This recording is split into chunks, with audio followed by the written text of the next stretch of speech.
La dernière de l'année, les gars. La dernière de l'année. Pour, Bon, pour l'émission, là. pour les... Non, pas pour la faire. Pas pour toujours. Salut à tous les deux. Alors- 8,5, c'est pour ça qu'à chaque fois je suis dit complètement claqué, moi. Oh, on est défoncé. Donc aujourd'hui, moi je voulais qu'on parle d'un sujet qui a été abordé, enfin d'une proposition qui m'a été soumise par Robert Guédiguian, le cinéaste qui sort un film en janvier. Et Robert me disait, franchement, là on est tellement dans la merde, genre il est très fâché vis-à-vis de ce qui se passe à gauche, hein. C'est un militant communiste historique, communiste au sens pas forcément parti communiste, hein. Il a été membre du parti mais il ne l'est plus, mais il se dit toujours communiste, et considérant genre ce qui se passe à gauche, il a dit mais en fait il n'y a qu'une seule solution, c'est boycotter les élections. Et il dit, en fait, il faut appeler à ne pas y aller. Je ne vois pas pourquoi on participerait à cette mascarade. Et on verra bien ce que ça donne. Et en plus de ça, en sous-texte, et c'est ce que j'ai trouvé aussi relativement intéressant, ce qu'il disait, c'est aujourd'hui, il y a beaucoup de gens qui font de l'abstention un geste politique. C'est-à-dire que ce n'est pas juste une abstention, ah bah tiens, j'ai oublié, j'avais piscine ou je ne sais pas quoi. C'est un geste politique. Et il dit, et cette voie-là, n'est finalement représenté dans le champ politique et intellectuel par pas grand monde. En gros, on fait toujours un peu la leçon à ceux qui ne vont pas voter en disant mais il faut aller voter pour vos intérêts, aller voter pour la droite ou je sais pas quoi. Enfin, chacun y va de sa petite musique. Mais voilà, il dit c'est pas assez représenté. Et je voulais savoir vous ce que vous en pensiez. Est-ce que c'est une proposition qui pourrait trouver grâce à vos yeux le boycott des élections? Moi, je pense que la réponse, ça doit toujours être contextuelle. Tu vois, moi, je pensais qu'on allait débattre de cette question en général et peut-être dans cette élection, mais je pense que c'est une question contextuelle sur. Je peux donner deux exemples de l'actualité pour te montrer pourquoi deux fois la question du boycott, il y a des fois je peux la soutenir ou pas. Lorsqu'il s'agit de l'appel au boycott par le FLNKS et par le mouvement indépendantiste Kanak, qui dit les conditions ne sont pas réunies parce que il y Là, a tu parles du référendum. du référendum en Nouvelle-Calédonie. Ils disent les conditions n'étaient pas réunies pour avoir un bon scrutin, qu'il y avait un confinement qui était sincère. encore un scrutin sincère, il y avait un confinement encore en place, qu'il y a une période de deuil, etc. Je pense que là le boycott c'était pour critiquer la légitimité du scrutin qu'on voulait imposer, c'était pour critiquer le fait que si c'était ces conditions-là, il n'y aurait pas de sortie de la question coloniale, puisque c'est comme ça que le reconnaît le texte, sur place. Et donc, je pense que c'était un soutien. Moi, je soutiens cette revendication, je la trouve comme légitime. Maintenant, dans un autre contexte, j'ai vu une tribune cette semaine de 500 guignols qui disent, si les partis de gauche ne veulent pas de notre, enfin, ils veulent pas s'unir, on n'ira pas voter. Je dis guignol pourquoi? Parce que pour moi, c'est un caprice en fait.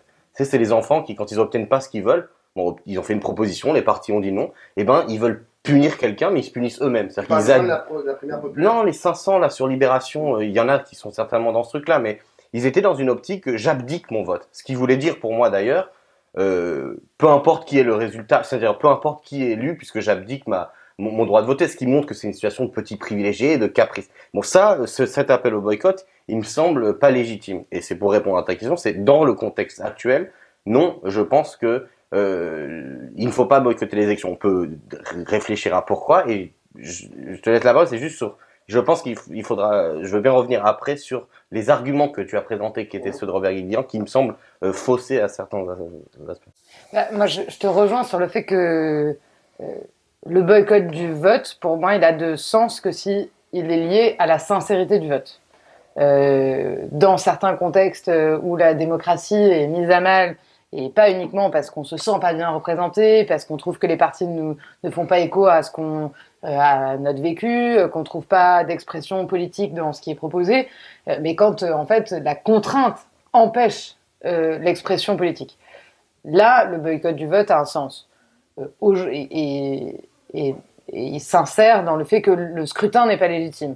Aujourd'hui, en France, en 2021, on ne peut pas dire que les scrutins sont insincères. Et je pense que c'est d'autant plus important de ne pas le dire que, y compris quand on milite, sur le terrain, on entend quand même des choses qui sont très inquiétantes sur la qualité du vote. Moi, ça m'arrive de rencontrer des gens qui m'expliquent qu'ils ne votent pas parce que de toute manière, les élections sont truquées et les urnes sont bourrées. Pardon, mais pour n'importe qui a tenu un bureau de vote dans les 25 dernières années, Je veux dire, moi, je n'ai jamais constaté l'ombre d'une fraude. Pas dans les élections internes des partis. Je parle pas des élections internes des partis, mais je veux dire, pour des élections nationales, aujourd'hui, on n'est pas face à un système qui est truqué. On peut se considérer comme non représenté dans le champ politique ou que les offres qui sont faites ne sont pas à la hauteur de ces attentes, ce qui pose un autre problème qui est aussi d'accepter aujourd'hui qu'on compose dans l'offre politique que l'on choisit, mais par contre, on ne peut pas considérer que les scrutins sont insincères. Et quand on ne va pas voter aujourd'hui, on laisse de la place à ceux qui vont voter. C'est-à-dire que le poids de ceux qui votent est 2 fois plus important. Moi, je suis à la fois pour la reconnaissance du vote blanc et pour le vote obligatoire, parce que je pense que c'est dans ce cadre-là que peut s'exprimer justement une forme de ras-le-bol et au sens de la non-représentation dans une offre politique, et que du coup, il faut la prendre en compte, mais qu'on ne peut pas aujourd'hui appeler au boycott dans un cadre sincère, qui est quand même démocratique, où chacun a une voix qui est égale et où chacun a le droit de s'exprimer. Après, on peut ne pas être d'accord, on peut avoir plus ou moins d'espace dans les médias, ok, mais je pense que c'est important de savoir raison garder, quoi. Moi, juste, j'aimerais mettre sur le tapis en fait un raisonnement en fait que je me suis fait. Moi, tous les jours, j'interroge des gens sur différents sujets, sur des questions de justice, sur des questions d'éducation, sur des questions sociales, sur des questions sociétales. Et en fait, ce que je trouve vraiment, ce qui revient très souvent à mes oreilles, c'est depuis 20 ans ou depuis 50 ans, on assiste à une paupérisation de certains services publics, on assiste à un démantèlement du système judiciaire, on assiste à des reculs en matière de droits sociaux, etc.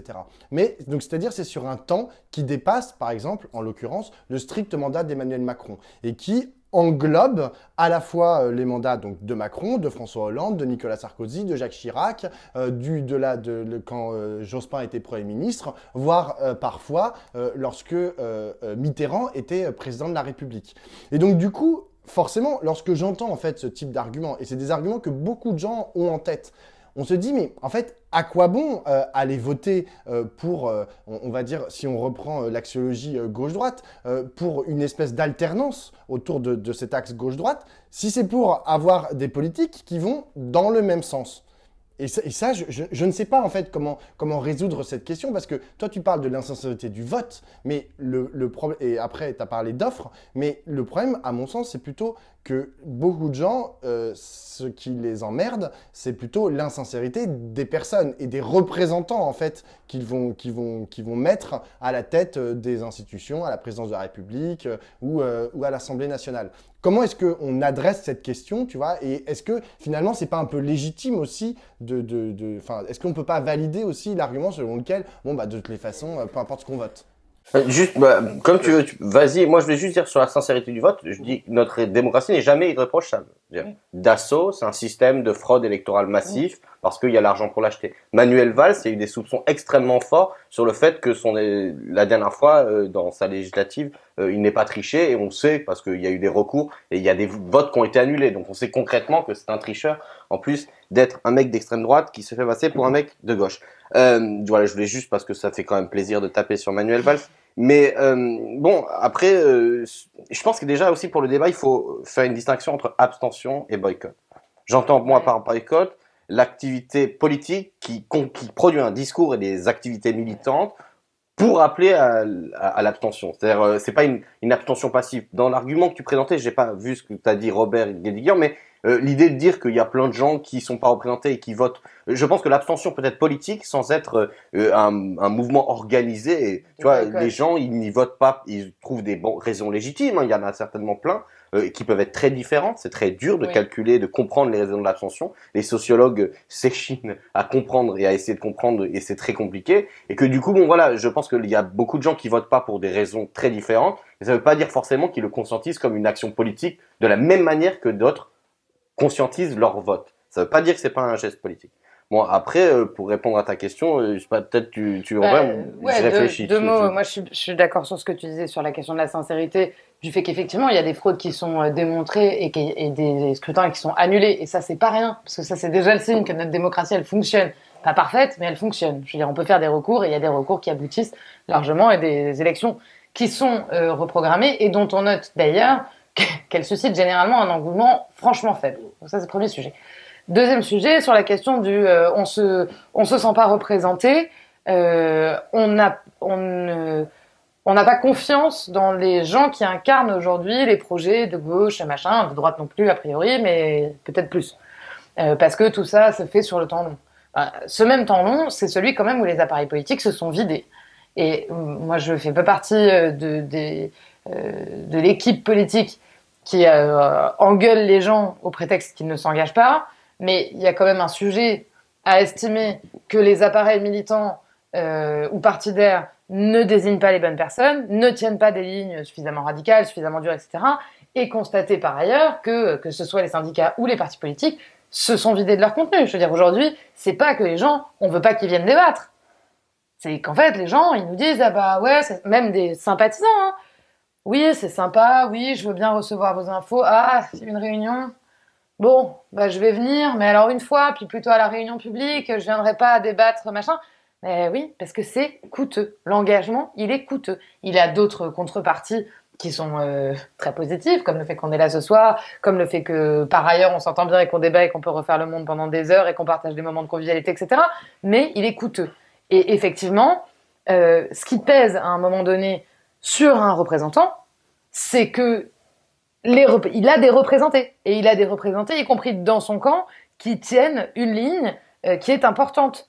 Aujourd'hui, la manière dont pour prendre un exemple, mais en plus c'est pas pour leur tirer dessus, parce qu'ils font plutôt cet exercice-là de manière démocratique. Ils le faisaient mieux avant, mais ils le font plutôt de manière démocratique. La manière dont le Parti socialiste choisit, pour le coup, les autres sont pas mieux, choisit une ligne sur un sujet, et c'est probablement, encore une fois, peut-être avec le Parti communiste, le parti qui fait le plus cet exercice démocratique, la manière dont le Parti socialiste choisit une ligne sur un sujet et le porte, aujourd'hui, le poids de l'appareil n'est pas suffisant pour empêcher quelqu'un qui aurait été élu président de la République ou désigné Premier ministre ou ministre de prendre une position qui est dissonante par rapport à la position historique du parti. Parce que, y compris, je veux dire, il y a 3 pelés de tondu, comme dans la plupart des autres organisations collectives, et que ça ne pèse pas le poids. Je veux dire, du contrôle interne. Donc il y a un vrai sujet, à un moment donné, que les citoyens, alors ça revient aussi aux appareils politiques, de ne pas être la responsabilité porte aussi sur les appareils collectifs et politiques, de ne pas être en capacité de faire venir ces gens, mais inversement, il faut à un moment donné se saisir du bébé. Ouais, dans ton sens, pour ceux que ça intéresse, il y avait un ouvrage que j'avais lu de Nona Meyer, c'est une sociologue, hein, elle travaille beaucoup là-dessus, et elle fait une comparaison à un moment entre ce qu'elle appelle le militantisme du... Ah bah on a un nouveau copain. Salut. Elle parle du militantisme du Parti communiste comme l'archétype du militantisme de l'activité politique, avec des gens qui font des activités et ensuite elle montre comment à un certain moment le Parti socialiste, qui était aussi sur ce modèle, est passé à un militantisme du chéquier, c'est-à-dire des gens qui disent bah en fait j'arrête de donner mon temps, je donne un peu d'argent, je donne, et puis comment c'est plus les militants qui mettent les tracts dans les boîtes et que maintenant c'est des boîtes qu'on paye, et ça a changé l'activité politique. Et le lien avec ta question, c'est de dire effectivement quand l'activité politique des organisations des partis se substitue, on lui substitue une activité seulement électorale, ça a des conséquences sur le champ politique. Et ce que tu disais sur depuis 83, il y a la même politique, c'est vrai. C'est-à-dire qu'il y a des parenthèses, il y a des exceptions, il y a des possibilités qui sont liées aussi aux mouvements sociaux, etc. Mais c'est globalement la même politique. Et justement, moi, pourquoi je pense qu'il faut voter? Parce que je pense qu'il faut produire dans le champ politique en tout cas un projet genre qui de l'intérieur, qui en gros la question c'est pour moi les luttes doivent se déverser à un moment dans l'arène politique.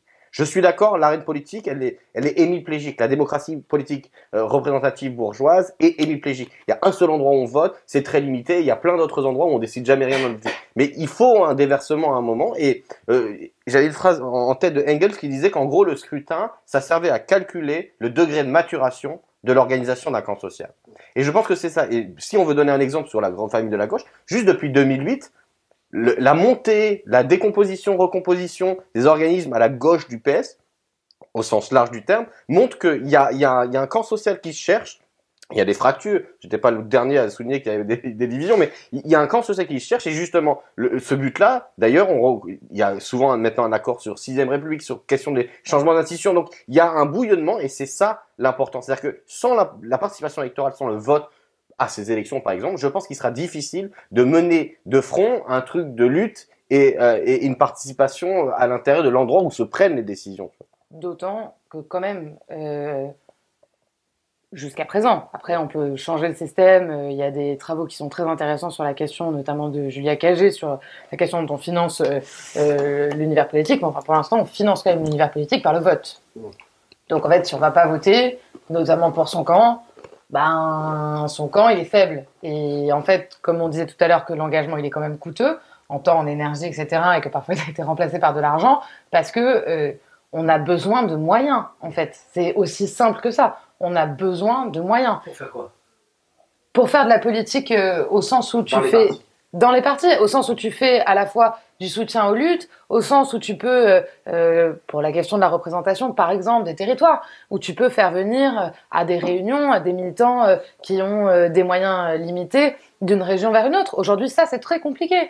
Moi, je parle d'une organisation qui a 2 parlementaires et qui n'a pas fait de stratégie un sénateur, une sénatrice et un député, Régis Juanico, d'ailleurs. Ah oui. Et je peux dire que n'ayant pas construit de stratégie de financement dans le cadre des dernières législatives, on a passé 5 ans dans une grande difficulté. Parce que ces questions financières, elles permettent la participation des militants, la représentation, le fait de venir participer, le fait d'être en capacité de projeter, d'être présent, d'imprimer du matériel, etc. Tout ça, c'est de l'argent sonnant et trébuchant. Et donc dans le vote, il y a aussi la volonté à un moment donné de s'approprier cet univers politique. Alors certes de manière détournée, certes voilà, mais il y a une volonté de s'approprier l'univers politique. Si je reprends la citation que tu as prise de Engels, comment est-ce que, tu vois, sur la maturation politique, le vote qui permet d'évaluer en fait la maturation politique d'une société, Une option politique. exactement, ou d'une option politique, est-ce que en l'espèce, tu vois, genre dans le cadre de la prochaine présidentielle ou dans le cadre des prochaines législatives, bref, l'année prochaine, est-ce que tu estimes que ça peut être... on peut en ressortir... il va pouvoir en ressortir quelque chose de positif? J'ai envie de te dire oui. Enfin, moi, quand je commence la politique, mon option politique, elle fait 1,93. Et pourtant, Marie-Georges Buffet est une personnalité fantastique. À l'époque, elle est personnalité préférée des Français. Elle a été très appréciée à son passage au ministère, tu vois. Ouais, en 2007. Et elle est très appréciée dans son ministère.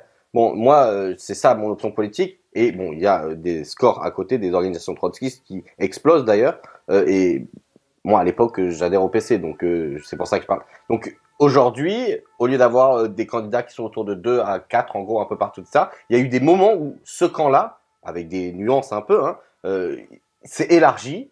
Il peut aussi se rétracter, mais en tout cas, il y a eu une dynamique de construction, reconstruction sous le fond de, en gros, 2005, le référendum, 2008, la crise financière, front anti-austérité, et 2007, le point d'orgue avec la campagne, où tu as quand même Jean-Luc Mélenchon, et j'ai envie d'être gentil ce soir, Hamon, qui est quand même pas dans la même perspective, Wow. tu vois, aujourd'hui je suis constructif, non mais qui, tu vois, qui représente quelque chose de différent par rapport à la trajectoire classique que tu décrivais tout à l'heure. Donc oui, de toute manière, moi la question, ce que je disais depuis le début, pourquoi je fais la campagne de Jean-Luc Mélenchon aujourd'hui de ça, c'est que pour moi il organise un couloir. J'ai sans doute des idées beaucoup plus radicales, celles que j'ai exprimées sur la sécurité sociale et les projets de Bernard Friot, etc. Mais pour qu'elles puissent s'exprimer, il faut aussi qu'il y ait un couloir représentant, c'est-à-dire si les gens ne sont pas d'accord avec 1400 € pour le SMIC et une augmentation des salaires et la retraite à 60 ans, moi quand je vais dire il faut abolir la propriété lucrative des moyens de production et il faut socialiser l'ensemble de la valeur économique, je vais avoir des problèmes, tu vois. Donc Pas du tout. donc cette question-là est super importante pour moi. Et puis il y a une deuxième raison, c'est oui, je pense que plus on vote aujourd'hui à ces élections, plus on a de potentiel à ce que cette option soit forte. C'est-à-dire qu'en plus, vu les biais sociaux qu'il y a dans la participation politique, pour soutenir les intérêts les plus urgents, qui à mon avis sont les intérêts des classes populaires, la question du vote est la plus importante. Par contre, ce qui est vrai, c'est que on a un système piégé où, encore une fois, c'est très hémiplégie. Il y a plein de raisons sur lesquelles il y a des limites. Donc je pense que la seule position sage, c'est de dire il ne faut pas fétichiser. Fétichiser le vote en disant le vote est la seule et unique occasion de faire de la politique. Ça, c'est en gros la position des libéraux historiques, quoi. Et ceux qui disent voter ne sert absolument à rien, même si j'ai des sympathies pour certaines traditions là, à l'architecture et qui disent bon, ça sert à rien dans tous les contextes. Il faut pas fétichiser, il faut utiliser le vote comme un outil au service d'un arsenal beaucoup plus large. Voilà. Ça, désolé s'il y a redite pour mon léger retard. Euh, J'entends ton histoire de couloir, mais je pense que du coup, Marie est dans un autre couloir et qu'on fait un 100 mètres et que vos champions vont arriver 5e et 6e, ce qui, au final, ne fera pas la une de l'équipe pour la finale du 100 mètres. Euh, Moi, ce qui m'intéresse sur cette question du vote obligatoire, enfin obligatoire, genre du vote, boycott ou pas, c'est, j'entends l'outil, mais j'ai l'impression que tu parles comme un militant de la LCR qui explique que ben, c'est un outil où on peut ultra médiatiser nos luttes, mais de toute façon on va perdre. Et ma question c'est est-ce que en participant à une élection, d'autant plus la présidentielle, 5e République, tout ce que tu veux, euh, est-ce qu'au final on gagne un jour? Est-ce qu'on a déjà gagné? Moi, je pense qu'on peut gagner, et je pense qu'on peut gagner et avoir une politique différente, qu'on n'est pas condamné à ce continuum dont tu parlais tout à l'heure, de politique plus ou moins libérale avec un curseur voilà, qui varie, mais qui a du mal, y compris à gauche, à réinstaurer notamment du service public. Je crois qu'on peut gagner et on peut gagner sur cet axe-là. Il y a deux paris aujourd'hui, qui est celui de Jean-Luc Mélenchon sur la ligne que tu évoquais tout à l'heure. Il y a celui de Yannick Jadot et du Pôle écolo autour de, essayons de reconstruire autour de la question écologiste. Pardon, moi je pense que les deux sont complémentaires, mais je pense que je serai minoritaire du coup en 2022. Vous n'avez pas le monopole de l'écologie. Exactement. Ni du cœur. Ceci étant dit, je pense que effectivement, en votant et en s'investissant encore une fois dans les appareils, dans les luttes et dans les appareils, on peut redonner ce souffle qui est nécessaire pour appuyer un programme de long terme. Et moi, je voulais dire un mot quand même du service public parce que, désolé, c'est ma marotte personnelle et t'en parlais tout à l'heure. Et cette semaine, il y avait la mobilisation des magistrats, etc. Mais portons vraiment un discours sur le service public. Et on a tous à gauche, on a tous écrit des tribunes, on a écrit du programme, mais parlons à un moment donné des fonctionnaires dans leur ensemble et de leur place dans la société. Si on est aussi dans ce continuum un peu dépressif là depuis 30 ans, c'est parce qu'on est en recul par rapport à ce qui a été proposé, qui était très ambitieux à l'époque, par le Conseil national de la résistance, par la restauration de systèmes démocratiques, etc., qui est allé avec d'immenses progrès sociaux. Aujourd'hui, et c'est une vraie question, mais aussi une question de formation. C'est une vraie question politique, mais c'est aussi une vraie question de formation politique et des militants et des citoyens qui ne sont pas militants aujourd'hui, qui est de se dire qu'est-ce qu'on construit à travers ce modèle du service public. Combien connaissons-nous, et je veux dire, ça ne veut pas dire qu'on ne les aime pas, de gens qui utilisent le service public, y compris dans des proportions beaucoup plus critiques que celle du cadre sup, etc., et qui explique aujourd'hui qu'ils payent trop d'impôts, que la charge est trop lourde, etc., et à qui on n'a pas réussi à faire passer une construction autour du service public et de l'utilité de ce service public. Là, les magistrats, c'est majeur. C'est un pilier essentiel de la démocratie. Et si on n'est pas capable aujourd'hui de porter ce contre-discours, on ne peut être que dans le recul. Et si on est dans le recul, dans la défense de ce qui existe déjà, on va mettre plus de moyens. Ça veut dire quoi, plus de moyens? Ça veut dire quoi, ce qu'on pense de la justice? Et c'est ce souffle-là qu'à un moment donné, on doit retrouver. Et c'est en ça que je pense foncièrement que les deux projets, deux couloirs importants, qui sont deux paris, auraient intérêt à se retrouver dans ce bouillonnement dont on parle, parce que je pense que ces deux couloirs sont, alors pour le coup, dans ce bouillonnement, de comment on se recompose, de comment on évolue, à la fois sur les questions identitaires, et moi je suis une vieille universaliste mal réglée, donc je suis pas majoritaire, mais sur ces questions-là, il y a des réflexions extrêmement intéressantes. Sur la question du service public, il y a des questions extrêmement intéressantes. Sur la question du financement de la protection sociale, de ce qu'elle doit devenir demain, il y a des questions extrêmement intéressantes et qui traversent ces courants. Pour rebondir, juste après je te donne la parole Pablo, mais pour rebondir sur la tribune des magistrats et sur la mobilisation des magistrats, c'est intéressant. Par exemple, il y a 7500 magistrats qui ont signé une tribune sur 9000 magistrats. Hein. Donc c'est vraiment presque toute la profession qui a signé une tribune pour dire il nous faut plus de moyens. Pour autant, je ne suis pas certain que l'option politique de ces 7500 magistrats qui ont signé la tribune soit la même. C'est-à-dire qu'à mon avis, on a une répartition sur tout le champ politique, voire même ça penche plus à droite à mon sens, mais c'est qu'une intuition. Du coup, il n'y a pas de corrélation directe finalement entre la lutte, en l'espèce des magistrats, et derrière le vote. Et c'est là, à mon avis, qu'il y a un truc. C'est là qu'il est le travail politique. Pardon, je mets juste une insiste, mais c'est là qu'il est le travail politique. C'est-à-dire quand je te disais tout à l'heure, dire on veut mettre plus de moyens, ça ne suffit pas. Là où on convainc politiquement, et y compris où on convainc ces 7500 magistrats, et une partie d'entre eux, évidemment pas 100%, ça n'aurait pas de sens, mais où on convainc une partie d'entre eux, c'est quand on est capable de dire quelle vision on a de la place de la justice dans la société de demain.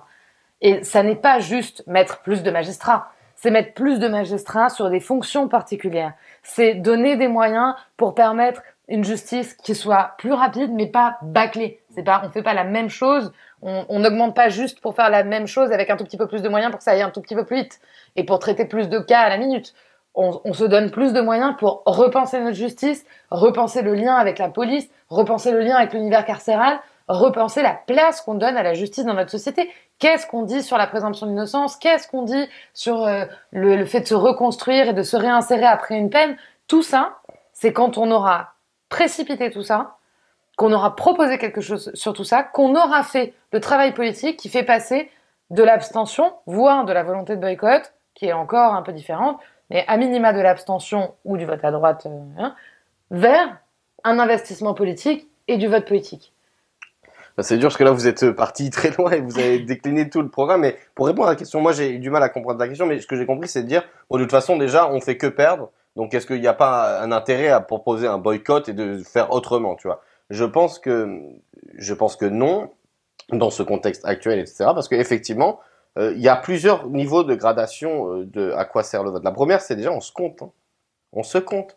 C'est-à-dire, moi, dans ce pays, quand en 2017, il y a eu 7 millions de personnes qui ont voté pour Jean-Luc, plus je ne sais pas combien, pour Boulard-Monde, ça me fait plaisir, tu vois. Parce qu'on parlait de la dernière fois d'un champ politique ravagé par les idées d'extrême droite, l'avancée de la pénétration de ces idées. Bon, ben, on se compte et on se dit, on s'envoie un signal, vous n'êtes pas seuls, les gens, tu vois. Et puis, c'est ça ce que je disais, la question du couloir. C'est qu'en plus, après ce vote-là, avec des représentants et des représentants, tu as la possibilité de dire et d'essayer de produire un contre-discours. Deuxième étape. C'est intéressant. Moi, je vais donner encore une fois les éléments de langage de la campagne que je soutiens parce que c'est le plus simple pour moi. Mais quand on parle créolisation un peu sur les plateaux, c'était pas dit. Je dis pas que c'est toute la société qui en discute à table. Je dis que on commence de temps en temps, on arrive à obtenir, notamment quand c'est le lien avec les luttes aussi, sur l'hôpital public, etc., des moments où on a des contre-discours. La question de la langue, des représentations qu'on pousse est extrêmement importante. C'est d'ailleurs comme ça. Hein. L'extrême droite, ils ont réussi pendant 20 ans à, sans élus ou très très peu, et de façon très marginale, à envahir le champ par des contre-discours. Et donc, c'est important et le vote, ça permet aussi ça. Et en fait, la troisième chose, c'est que, c'est ce que tu disais un peu, c'est il y a un moment où on se met on se pose comme une alternative et plus on rassemble de votes, plus on est capable de mobiliser, plus c'est facile. Les Anglais, vous savez, ils ont ce côté de shadow cabinet. Ils ont clairement un contre-gouvernement alternatif. Bon, et ça n'existe pas en France, mais au final, on essaye tous, les partis politiques, de faire ça. Jean-Luc Mélenchon, quand il dit on est prêt à gouverner, on a notre budget, on fait des contre-budgets, c'est exactement cette logique. Et tous les partis le font. Bon, et le vote, ça permet ça. La question du boycott, là, ça serait de dire aussi, ça pourrait, enfin, je veux dire, ça ne marcherait qu'à condition qu'il y ait d'autres personnes qui soient, c'est que nos adversaires ne soient pas aussi mobilisés. Ce qui est très intéressant, à mon avis, dans la période, c'est qu'il y a une vraie surmobilisation d'un certain électorat, y compris populaire, qui vote pour Marine Le Pen dans la situation actuelle. On ne sait pas, mais c'est très intéressant. Tu regardes les enquêtes d'opinion, les certitudes de vote des fois pour le Front National sont, pour le Rassemblement National, des fois à un an, tu as 80% des types qui ont répondu je vais voter Marine Le Pen qui disent je suis sûr de mon vote. C'est-à-dire que c'est des types, bon, alors ça s'est effrité au régional la dernière fois, etc. Mais tu as quand même des tendances. Et face à ça, face à ce contexte, c'est sûr que le boycott, c'est permettre l'avancée d'autres idées. Par contre, ce qui est vrai, c'est que la responsabilité de convaincre est forte et je pense qu'on ne peut pas non plus dire à les gens si vous votez pas, c'est pas bien. C'est une question de fétichisme. Moi, j'ai des potes qui sont là en mode plutôt de tradition autonome, anarchiste, tout, qui disent ouais, mais bon, en fait, ça me saoule, genre, vous êtes tous des SOSDEM. Et je leur dis, mais si ça te saoule et que tu t'en fous du vote, vote quand même. qu'est-ce que tu perds? Tu ne perds jamais rien à voter. Parce que c'est un geste que tu peux reproduire différemment, que tu peux ne pas reproduire. Et je veux dire, tu peux voter un jour pour une personnalité, ça dépend. Si tu votes Macron, peut-être que tu en mords les dents, mais je veux dire, si tu te fais plaisir au premier tour, mais même, tu vois, genre, au lieu de pas voter, si tu as envie de voter, genre, pour Poutou, comment dire, pour Nathalie Arthaud, pour des candidats comme ça à la gauche, et que tu te sens plus à gauche, etc., ça ne te coûte rien. Ça ne te coûte rien. Vraiment. Ça te coûte la validation du système. T'as l'impression que tu vas valider en fait un système électoral et institutionnel à laquelle t'as pas envie de Elle n'a participer. pas besoin de toi pour se valider. C'est ça la question. C'est que la C'est croyance. ça qui est terrible. C'est ça qui est terrible parce que là c'est genre antidémocratique. Alors, Bien pardon, sûr. mais attention, enfin, je veux dire, vraiment, encore une fois, attention, Moi, valider je le suis système, ok, on fait quoi? Je veux dire, ok, on vote plus. Mais On fait quoi? C'est quand même. mais il a raison. Moi, je suis d'accord avec ce qu'il dit. Genre, le problème de la démocratie bourgeoise, c'est qu'elle s'est érigée comme un mythe. C'est-à-dire que la démocratie, on croit que c'est ce qu'on a. Moi, je pense que c'est pitoyable. On vote pas dans l'entreprise, on décide de rien. Dans la gestion de l'énergie, on décide de rien. Dans la gestion du quotidien, de toutes nos vies, on ne décide de rien. La production, répondre à nos besoins, la sécurité sociale, la santé, etc. On ne décide plus de rien. Il y a eu des élections, hein, la sécurité sociale, etc. Donc là où je suis d'accord avec toi, c'est que la question, c'est que les libéraux, là où ils sont très forts, c'est qu'ils produisent des mythes, des idéaux, qui sont des abstractions en surplomb de la société, avec l'État qui est une excroissance de la société. C'est à un moment, les sociétés humaines arrêtent de se diriger entre elles, et puis il y a un tiers qui émerge dans cette relation. Et à mon avis, le combat de notre camp, c'est de le ramener. C'est-à-dire, il faut ramener cette extraction et le ramener au niveau de la décision collective. Bon, c'est notre combat. Donc, je suis d'accord avec toi. Je pense simplement qu'on ne peut pas négliger qu'il y a il y a une nécessité d'intervenir au niveau macroéconomique. Et cette intervention macroéconomique, voire à d'autres échelles, l'Europe, etc., elle est aujourd'hui conditionnée à la question de l'État. Et la question de l'État, c'est donc la question de sa participation et de la concurrence à l'intérieur de ces institutions dans un jeu où, ouais, les dés sont Mais pipés. que le jeu soit pas parfait, c'est pas moi qui vous dirais que le jeu est parfait, qu'il faille qu'on repense des choses, qu'on fasse progresser la démocratie dans plein de domaines où elle a notablement régressé. Et tu parlais de la sécurité sociale, mais le système paritaire, il a quand même sérieusement morflé. Mais il a sérieusement morflé parce qu'on a élu des gens, y compris des gens dont le programme était de faire morfler le système paritaire. Donc en fait, il n'y a pas tellement de surprise. Et ils étaient socialistes. Pas que. Mais ceci étant dit, attention, parce que quand on accrédite le fait de dire aller voter, c'est accréditer un système comme si par nature le système était Oui. oui, Oui. Perdu d'avance. non pourri, Non, pas pourri, perdu pourri, d'avance, pourri. pourri. Ça pose une vraie question. Parce que ça revient à la question qu'on se posait au début, la question de la légitimité. Aujourd'hui, on ne peut pas se dire que, pardon, mais en France, on ne peut pas dire que le vote est illégitime. C'est pas vrai. Je veux dire, quand Mais on ça va dépend de ton voter- point de Non, vue. mais- Non, mais pourri, c'est un Non, mais- jugement moral.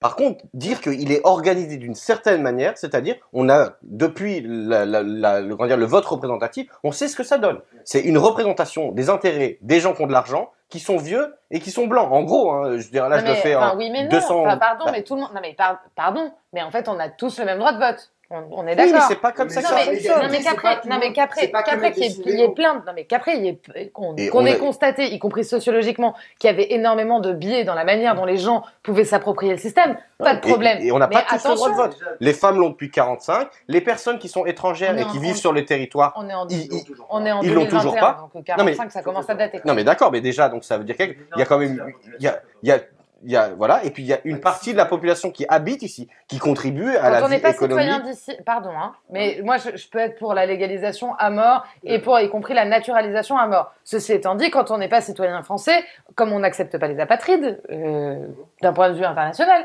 quand on n'est pas citoyen français, on est citoyen d'un autre pays dans lequel on a le droit de vote. Donc Souvent, il n'y a pas d'élection, en fait. non mais Ça dépend. je ne Mais il y a dis des pas que pays- le système il y a est des parfait. Il y a des pays en fait où tu peux habiter depuis 6 mois et dans lesquels tu as le droit de vote. Hein. Pas aux Il y en élections a pas nationales, beaucoup, il me semble. et pour les élections nationales, Je- je suis pas je certaine suis pas que certain. ça existe. Mais peu importe, mais- moi je suis pour l'assumer, Non, mais dire. on il peut faut- réfléchir à le faire évoluer, de toute mais... façon, En fait, de toute façon, depuis tout à l'heure, j'ai l'impression que vous avez un tout petit peu tendance en fait à réduire la démocratie au vote. Or, la démocratie, en fait, Pablo l'a rappelé plusieurs fois, c'est plein d'autres choses, tu vois, genre elle doit s'exprimer à plein d'autres endroits. Pour dire qu'une démocratie est saine, c'est pas juste, on n'a pas bourré les urnes. Une démocratie, elle est saine lorsque tu as des médias indépendants qui font leur taf, lorsque tu as des syndicats qui font leur taf, lorsqu'il y a de la parité à énormément d'endroits. Et tout ça, il s'avère que, à part, effectivement, aujourd'hui en France, on ne bourre pas les urnes, ça, je suis d'accord avec toi. En revanche, sur toutes les autres questions là que je viens d'aborder, syndicats, médias et compagnie, c'est un peu plus compliqué. Je suis d'accord avec toi. Je suis foncièrement d'accord avec toi. Là-dessus, je veux dire, je reviens pas. Je dis juste que, notamment dans la période, et je veux dire encore une fois, s'en rendre compte, les militants qui sont pour le coup sur le terrain, sur les marchés, etc. Attention à ce que nous disons sur le système démocratique, qui a encore une fois beaucoup de choses à améliorer, etc. Mais ne laissons pas penser que c'est exactement pareil que si on vivait dans une dictature totalitaire. Je le dis juste parce que c'est présent dans les échanges qu'on a. Oui, mais moi, en fait, je suis pas d'accord avec cette idée, justement. Je pense que la meilleure manière de faire en sorte qu'il n'y ait pas des gens qui développent des discours, soit complotistes, soit un peu, à mon avis, déconnectés de la réalité sur cette question-là, c'est d'assumer le fait que notre régime représentatif n'est pas bien parce que c'est mal ailleurs. Déjà, la réflexion qui dit c'est pire ailleurs, donc c'est bien ici, c'est un sophisme, ok? Et je suis désolé, pour moi, non, c'est plus compliqué, tu vois. Non, mais c'est pas ça, c'est juste que, genre, l'idée de dire, nous, l'Occident blanc qui votons dans nos démocraties libérales, on est bien parce qu'on a la démocratie et les autres, ils ont des régimes autoritaires et compliqués et il se passe rien, il n'y a pas de régulation des rapports politiques. Non, mais je dis pas que c'est ce que j'ai dit, mais c'est quand même le discours derrière vers cette défense de, ouais, mais ça aurait pu être pire, c'était en dictature, donc ferme ta gueule. En fait, on est dans une démocratie où il y a eu des gens qui ont perdu des yeux, il y a eu des gens qui ont été enfermés par présomption de participation, groupement pour participer. Il y a des raidissements légaux qui sont extrêmement compliqués. Les droits de l'opposition au Parlement. Non mais voilà, moi j'ai travaillé pour des députés au Parlement, on peut rigoler, hein, genre ça ne sert à rien, ça ne sert à rien et tout le monde le sait. Donc franchement, je dis juste ça. La question de la démocratie, c'est moi je veux que pour ne pas avoir des discours où ils disent tous pourris, le système est pourri, il faut assumer que le système est pipé en partie, c'est-à-dire qu'il a des organisations qui sont défaillantes et qui surtout c'est un hasard, les choses ne se passent pas bien. C'est qu'il est organisé comme tel. C'était ça la critique du mouvement ouvrier. Il est organisé pour la défense des intérêts d'une classe qui s'appelle la bourgeoisie. Non mais ok, sur le fait que, encore une fois, il y ait de nombreux autres leviers qui soient pipés, qui soient orientés, sur lesquels il est difficile de prendre le pouvoir. On parlait des médias, on peut parler de la police, on peut parler de ce qu'on veut. Je dis simplement qu'aujourd'hui, c'est le seul moment où on a un outil où pour le coup, c'est difficile de piper. On peut piper la campagne, mais on peut pas piper le vote. Difficilement, en tout cas. Le seul outil... C'est lié. Je dis pas que c'est pas lié. Je dis juste qu'il faut faire attention quand on va voter, c'est qu'on accrédite un système qui de toute manière est pourri. Le droit de vote, je veux dire, je suis désolée, mais si autant de gens se battent pour l'avoir et je veux dire, encore aujourd'hui, c'est pas un droit négligeable. Ça veut pas dire qu'il faut rien changer, ça veut juste dire qu'il faut faire attention. C'est juste une phrase, mais ça, sur le dire qu'on l'accrédite, c'est vrai que là où j'ai envie de te rejoindre, c'est Karl Marx était à un moment, il a été vice-président de la Ligue des démocrates de Belgique. Et en fait, non mais juste c'est une anecdote historique. En fait, c'était intéressant ce qu'il disait. Pareil, tu vois, c'est des gens, Engels, son camarade dont je citais la phrase tout à l'heure, ils n'étaient pas naïfs. Par contre, tu vois, il a une phrase à un moment, je pourrais plus dire où c'est, où il dit, au final, dans une démocratie au sens bourgeois du terme, avec toutes ses limites, il dit la lutte des classes perd ses chaînes. Parce que tu peux créer des organisations politiques, et donc c'est un avantage.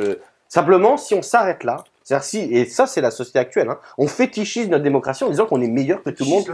Le vote, mais parce que c'est le seule modalité, on te dit que c'est ça la politique. La politique c'est être tous ensemble, et le vote c'est être dans un isoloir. C'est une figure quand même extrêmement bizarre, tu vois, du sens politique, de la collectivité. Donc, tous ensemble. En fait, c'est une vision très restreinte de la liberté. C'est un peu comme dans West Side Story, dans la chanson là, genre You Wanna Live in America. Mais non, parce que c'est assez drôle, parce qu'ils disent oui, aux États-Unis on peut vivre libre, et puis il y a un personnage qui répond oui, on peut être libre, on a le choix entre d'être livreur et d'être tireur de chaussures. Et puis c'est à peu près tout comme choix qu'on a. Là, effectivement, tu te retrouves dans l'isoloir et on te dit c'est la démocratie, c'est-à-dire genre le pouvoir est au peuple juste parce que tu as le choix de mettre 8 papiers dans le. Enfin, c'est pas un choix négligeable, pardon, mais moi pas, ah non, mais c'est vraiment pas un choix négligeable, mais pour pardon, l'instant, mais genre quand tu vois la continuité depuis 83. Non, mais on peut pas le dire avec. On peut pas le dire avec autant de négligence ou d'évidence. Je veux dire, je veux dire, Pardon, choisir entre 10 mecs tous les 5 ans, c'est pas et puis- la folie, hein. non mais alors, c'est pas la folie, mais en fait, quand ça n'existe pas, les autres libertés Oui, donc n'existent on pas. revient à Donc, c'est pire ailleurs, donc on non va mais s'en c'est contenter. pas pire ailleurs, c'est que ça a été pire chez nous à Oui. d'autres moments. Mais Donc en ça fait, peut redevenir c'est juste, pire grâce à ce système. on peut le réinventer. Je suis d'accord avec toi quand tu dis qu'il faut pas le fétichiser en disant si vous allez pas voter, vous êtes traître à la cause. C'est pas ça que je dis. Mais je dis qu'inversement, euh, le présenter ce moment qui a plein de limites et plein de défauts, mais qui a le mérite d'exister comme étant une évidence, je pense que c'est une erreur. Non, mais c'est Ceux pas. qui ont été élus par ce système ont aggravé le système. C'est pas vrai. Et puis, Aujourd'hui, il non, y a mais- des parlementaires d'opposition dont on Bien peut pas sûr. dire qu'ils Génial. aggravent Mais le même système. Non, Sarkozy, Hollande et Macron ont réduit les droits de Mais l'opposition. mais y a non, pas- ouais. Moi, je suis d'accord avec toi dans le sens où moi, j'appelle à voter. Je pense que c'est un outil. Je pense que les luttes, l'activité ailleurs.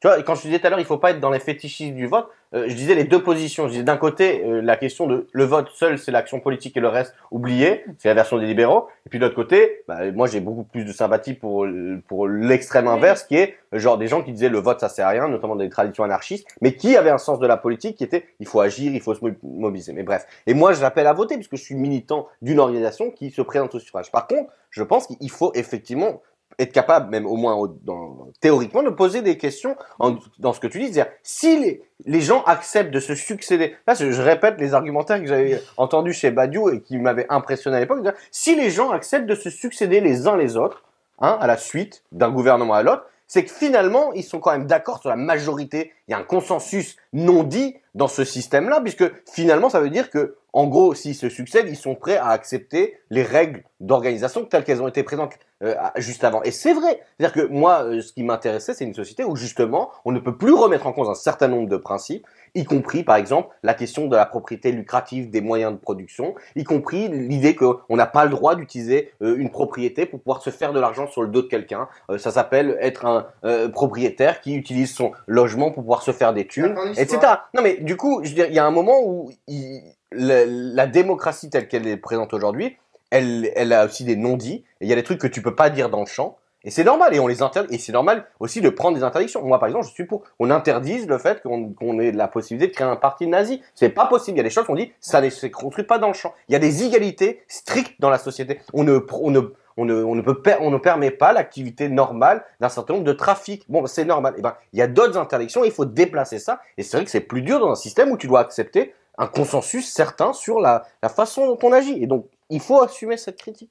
Pour moi, ce débat-là il est hyper intéressant parce que je suis d'accord avec toi sur le fait que on doit pouvoir être collectivement à même d'adopter des interdictions fortes, mais y compris pour qu'elles survivent dans le temps et justement aux alternances politiques qui sont quand même le produit de la démocratie, du fait qu'on puisse changer d'avis ou qu'une génération après puisse avoir une autre option politique. Ce qui fait que certains de ces interdits peuvent durer longtemps, toujours ça n'a pas vraiment de sens, mais au moins longtemps, c'est le fait qu'à un moment donné, ils soient marginaux, ces interdits. Et je pense qu'effectivement, sur la question, alors, je sais pas, c'est très à la mode en ce moment, la question républicaine, c'est-à-dire, on n'a pas le droit d'avoir un parti nazi. On ne devrait pas avoir le droit d'avoir un parti raciste. Parce que là, pour le coup, on a fait l'expérience collective du fait qu'à un moment donné, ça fait des morts et en grand nombre. Donc, c'est interdit.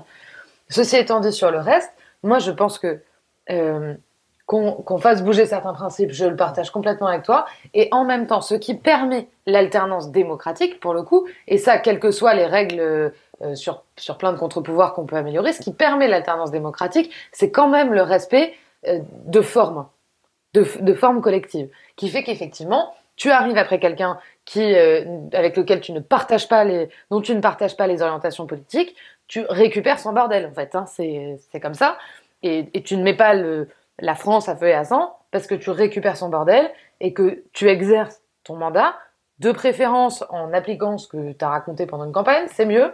Et après, les citoyens rejugent ton mandat. Et entre-temps, évidemment, ils ont pu se mobiliser, contester, essayer de faire pression, etc. Mais ils rejugent ton mandat et toi, tu remets ton mandat en jeu et le suivant, si jamais c'est pas toi qui es élu, il reprend le mandat en main. Et c'est quand même le respect de ces règles de forme qui sont pas palpitantes, je le reconnais, mais qui sont pas une évidence partout. qui est consubstantielle au fait que la démocratie puisse Ce que proposait Pablo, c'était justement une fin de l'histoire. C'est-à-dire arrêter en fait de systématiquement remettre en question à la fois les droits sociaux, les droits humains, les droits civiques. Enfin, c'est-à-dire que plus on porte des réformes ambitieuses. c'était ce que proposait Karl Marx. Genre au bout d'un moment, il dit c'est fini.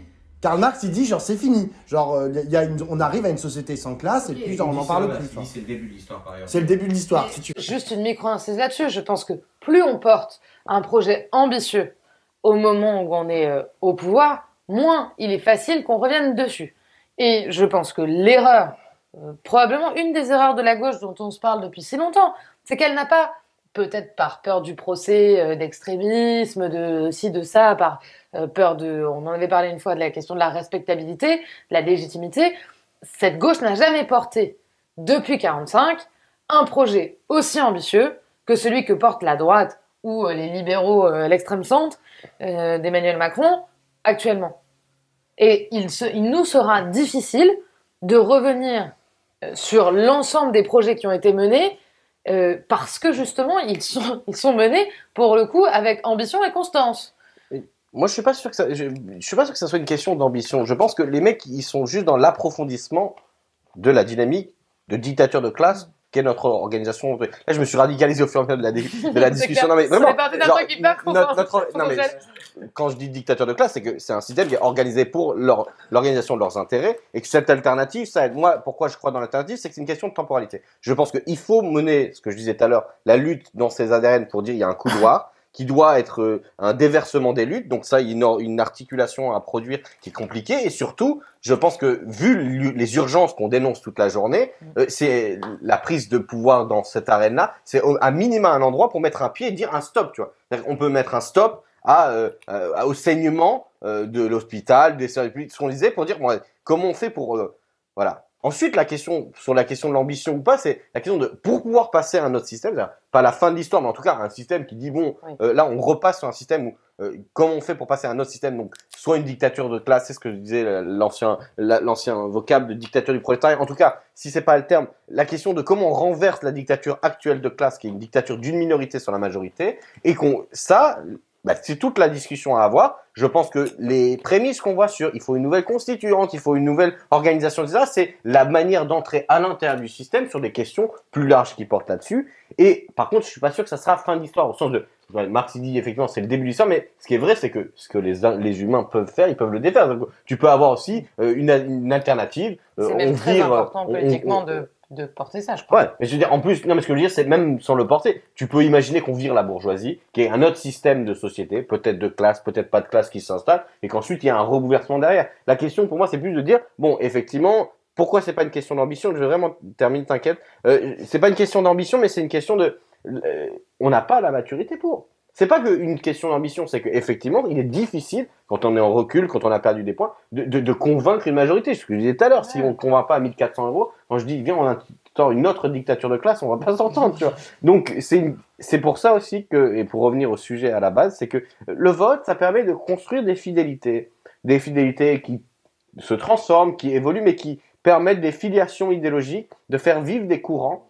Et ces idées sont jamais vaines et jamais mortes grâce à ça, tu vois. Moi, je suis communiste depuis 2007. Enfin, j'ai pris 2007. Le communisme, ça date de un peu plus longtemps. Mais c'est aussi ces traditions, c'est aussi ces votes, ces inscriptions dans le champ politique qui permettent de le faire vivre. Tu vois.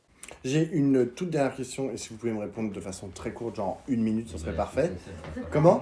Oui, je dois aller à mon concert au Bataclan, enfin. Le cabaret des poussières, c'est ça que je vais voir. Bref, peu importe. Ce que je voulais vous soumettre, c'est un tout petit exercice, en fait, autocritique sur vos propres appareils, dans la mesure où... là, je relisais le Parti communiste italien, par exemple, à 100 ans, et je relisais un peu, genre, comment ce parti... Comment ? Il reste plus grand chose du Parti communiste italien, mais il est né il y a 100 ans. Il est né il y a 100 ans, en 1921, enfin, officiellement. Et j'ai trouvé hyper intéressant, j'ai lu pas mal de littérature dessus. Et en gros, ce que ça dit, c'est qu'il est né dans les usines. Et c'est ce que tu disais tout à l'heure. Est-ce que tu trouves pas, enfin, vous ne trouvez pas tous les deux, qu'il y a un peu une décorrélation totale entre un monde politique en fait d'appareils qui se passe au Parlement européen, au Parlement, dans les différents genre on va dire lieux de pouvoir des appareils politiques de la gauche. Hein, genre je dis pas que genre c'est vraiment des lieux de pouvoir incroyables que genre le siège de la France Insoumise ou d'Europe Écologie Les Verts, mais c'est quand même un peu des lieux de pouvoir.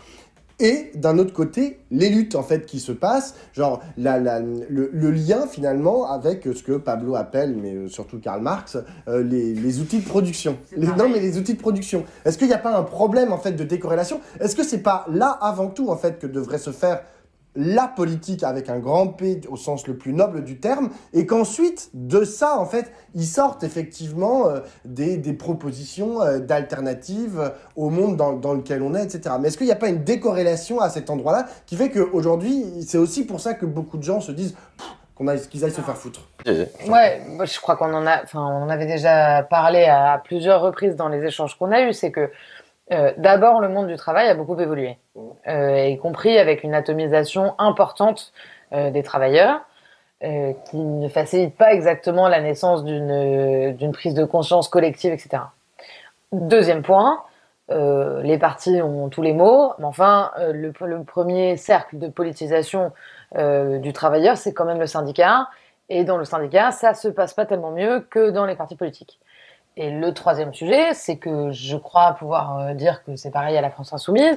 Il y a beaucoup d'initiatives en direction des luttes, des travailleurs, des combats, des mobilisations. Mais là, la flèche, c'est peut-être pas dans le bon sens. Peut-être que c'est pas genre les partis qui devraient aller en direction des luttes, mais les luttes, en fait, qui devraient genre aller vers les partis, qui devraient être les partis, point. Sauf qu'en fait, aujourd'hui, et dans un sens comme dans un autre, alors moi je ne peux parler que à minima de ce que je connais, dont je suis sûre que ça se passe.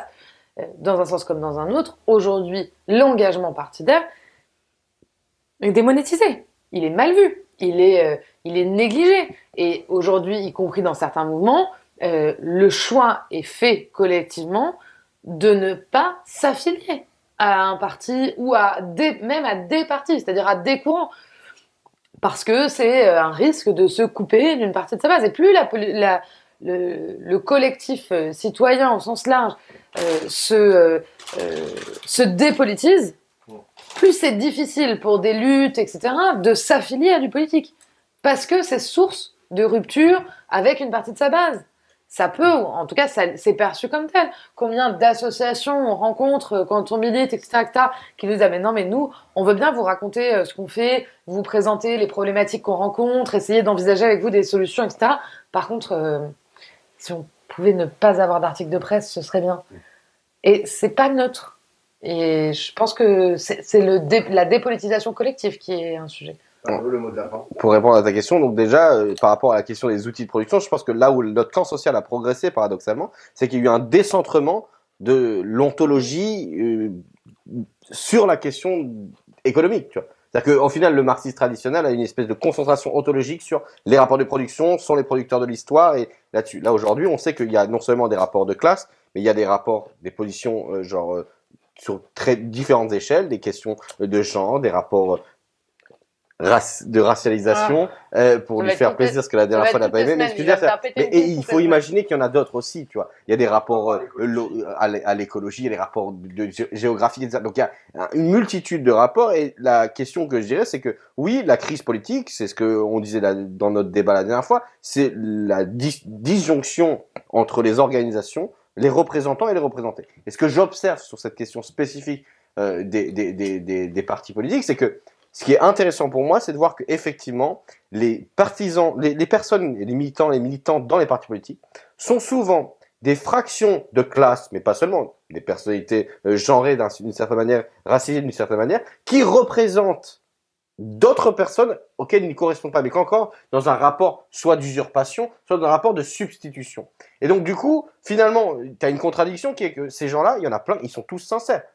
Ils sont sincères pour faire vivre des héritages, ce que je disais tout à l'heure, les filiations, des nouveaux combats, mais ils sont dans un rapport où ceux qui sont volontaires pour le faire ne sont pas forcément ceux qui sont concernés au premier chef ce qui est différent de certaines expériences historiques. Et donc du coup, c'est là où il y a une difficulté, mais en tout cas, ces gens-là, ils tiennent le drapeau, tu vois. Donc oui, il y a un problème. La question, c'est que ça se résout différemment. Tu vois. Enfin, en fait, quand on est très pessimiste, on voit pas que les choses changent, mais dans la période, il y a énormément de mouvements qui justement ont bousculé les représentants, mais qui ont permis des rapprochements, tu vois. C'est-à-dire quand tu vas à la manif à Beaumont-sur-Oise avec le comité Adama, il y a eu beaucoup. Ils ont ramené sur leur propre base des gens, des partis politiques, etc., qui n'étaient pas forcément concernés, tu vois. Et c'est ça qui était beau dans ce mouvement. Les gilets jaunes, dans une certaine mesure, c'est pareil, etc. Donc, bon, la fusion, elle est difficile, c'est ce qu'on disait toujours, il y a une disruption. Mais pour moi, la question, c'est comment on va s'en sortir avec des gens qui veulent faire vivre des intérêts qui ne sont pas forcément leurs directement, mais qui en attendant tiennent l'héritage, pendant que des gens qui sont très concernés participent à créer des nouveaux outils. Bon, ça va prendre du temps. Voilà. Et pour le coup, je pense que c'est un sujet passionnant. La question, alors passionnant et probablement de profonds désaccords entre nous, mais la question du lien entre représentants et représentés, notamment sur la question de la manière dont on doit ou on peut réinventer la représentation, à mon avis, c'est un vrai sujet de fond aujourd'hui et il faudra en prendre une option. Et ben on ne sait pas l'année prochaine, en 2022. Ah mais oui